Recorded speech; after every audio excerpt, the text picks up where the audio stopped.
For the past decade, Carol Howler Zwick has been busy raising her family in the home she bought with her husband Ken. Amid the chaos that comes with having 3 children at home, they never have found the time to investigate the mysterious hatch buried in the backyard. Now the time has come, and the heavy metal doors creak open. What's more, peering down into the gloom below, the couple can't believe their eyes. In 1999, the Howler Zwick family was living in New Jersey when Zwick was offered a new job. Hence, they upped sticks and moved to Neenah, Wisconsin, where they began looking for a new home. Luckily, they found just the house they were looking for. It was located in a sleepy neighborhood and boasted a spacious backyard. It even came with a rather bizarre additional feature: its own subterranean fallout shelter. The Howler Zwicks moved into the home and went about their business of living their lives. Of course, as a modern American family living several decades after the height of the Cold War, they had little need for the bunker in their backyard. The family knew that the steel doors led down to an underground room, but they never went to the trouble to look inside. Finally, though, more than 10 years later, they decided to investigate. And what they found was fascinating. You're probably thinking, how could we let it sit there so long? Howler Zwick admitted in an interview with the Milwaukee Journal-Sentinel, "Well, we'd assumed it was empty." The couple were pruning some greenery around the hatch when curiosity finally got the better of them, and they decided to look inside. Still, nothing could have prepared them for the treasure trove they eventually uncovered. Peering into the gloom, they could see that the chamber was filled with water, but floating in the water seemed to be some watertight crates. Once the water had been pumped out, then they descended the metal ladder and found themselves in a small underground space. All around them were the relics of a bygone age, the essentials that the previous owner had hoarded in his fallout shelter, fearful that the end was nigh. Just one other person had owned the Howler Zwick's home since it was built in 1951, a physician named Frank Panch, and according to local records, he began work on the structure in his backyard a decade later in 1960. Back then, America was in the grip of the Cold War. The Cuban Missile Crisis, which would see the US and Soviet Union teeter on the brink of war, was just around the corner. All around the country, citizens feared that a nuclear attack by the Soviet Union was imminent. A shelter like this one wouldn't stand much chance in the event of a direct hit, but sleepy Neenah was unlikely to be a prime target for the Soviet Union's nuclear arsenal.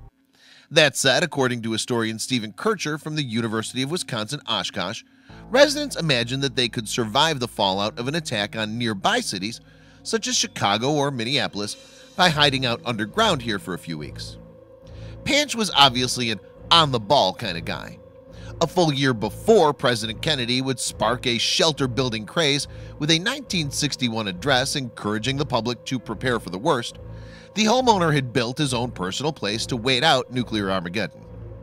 Following the instructions detailed in a 1959 government pamphlet entitled "The Family Fallout Shelter," Panch had equipped his shelter with a telephone line, electricity, and a ventilation system for fresh air. He also constructed the main chamber at right angles to the corridor, a strategy designed to combat radiation, which is known to travel in straight lines.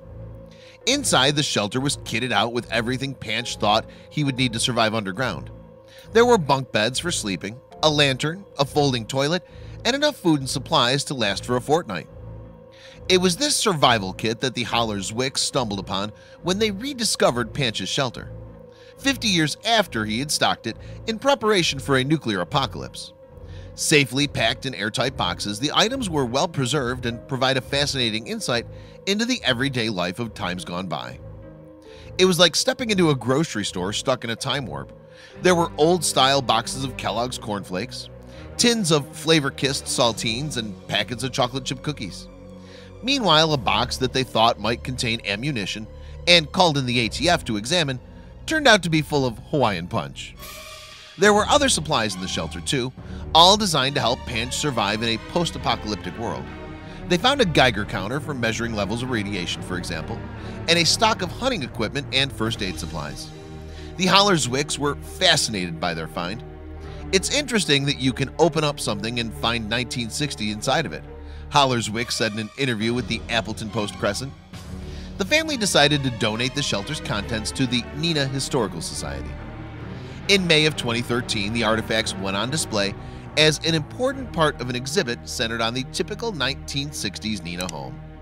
Along with old television shows, books, and a radio playing public service announcements, they help form a unique and haunting insight into what life was like for those living under the shadow of nuclear war. Thank goodness the Holler Zwicks finally got around to opening that hatch.